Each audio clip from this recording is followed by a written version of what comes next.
Well, first for intros, I just want to say for Damar Hamlin, definitely a crazy situation that happened with him. My prayers is out to him and his family. Definitely happy that he's making a recovery and good signs that he's going to be back to himself. So definitely wanted to give a quick second and shout out to him.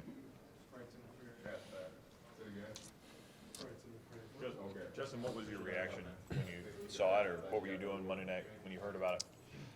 Yeah, I wasn't really watching the game. I try to, stay a little away from it sometimes.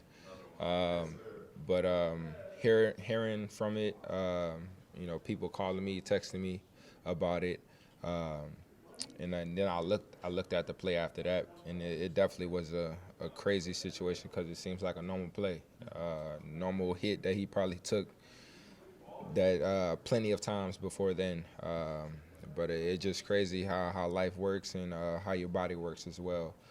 So you always gotta keep tabs on your body, mental health as well. So you always gotta keep that in mind. Just when you lose a guy like Ryan it's difficult, especially how well he was playing. I know that you guys always have the next man up mentality, but what is it about BO that you're going to miss the most, maybe going into this playoff time? Yeah, I'm going to miss VO for sure. Playing with him, his attitude, his love for the game, and he always has that energy, that happiness, and then also when he's mad, he has that edge to him that I enjoy watching. But it's definitely going to be tough, battling without him. But I know he's going to be always behind us, cheering us on. And just like you said, we always have confidence in our next man up to go out there and to perform the same way or even better than he did. How are you preparing to play on Chicago playing surface? Pretty much similar as Green Bay's. I'm going to wear my studs this time to start the game. But pretty much the same. I had experience on that field before, so I kind of know going into the game. Is it harder to cut with the 7-stud cleats, or what's the disadvantage? You're not really used to the 7 studs just because they're so long and go further into the ground. So if you don't really practice with them, you don't really, really cut in them as much, it's difficult just because you're not really used to running with those long of a stud.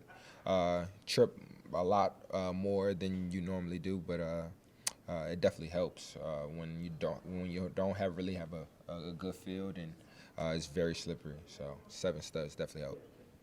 How do you make a decision pregame about whether it's a day to use those or not? I mean, will you give them a try on Sunday knowing it's a noon game instead of 3:25? Yeah. Sometimes you practice with them during practice. Sometimes you kind of see in pregame how the field is.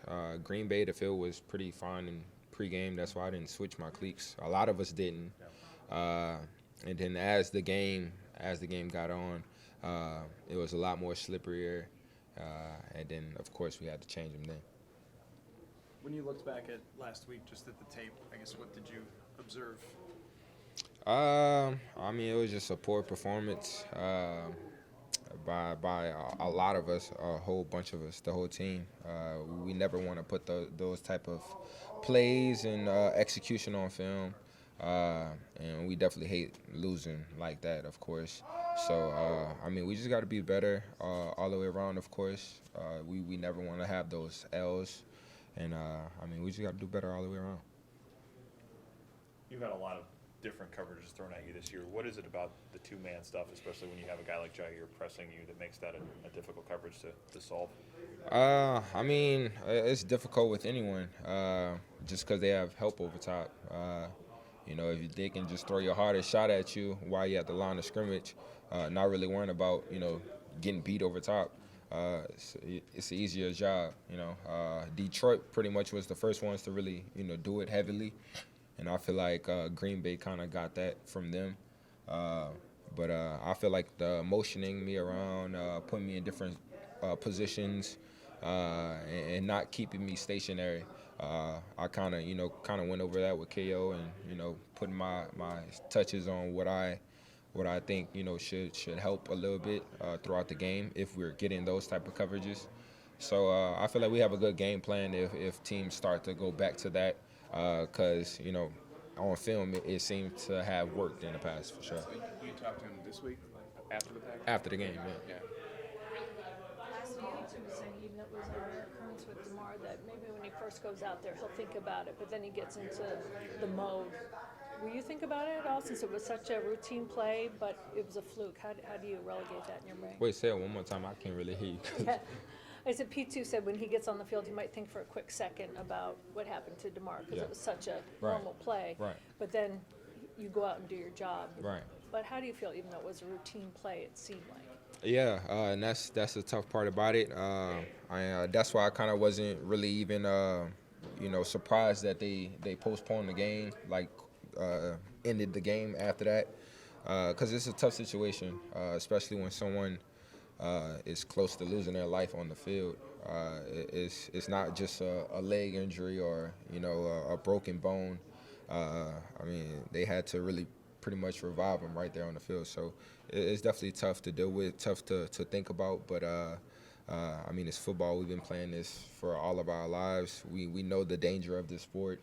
But we just got to keep it in our hearts to always keep God with us, and always count our blessings when they come, for sure. Appreciate y'all.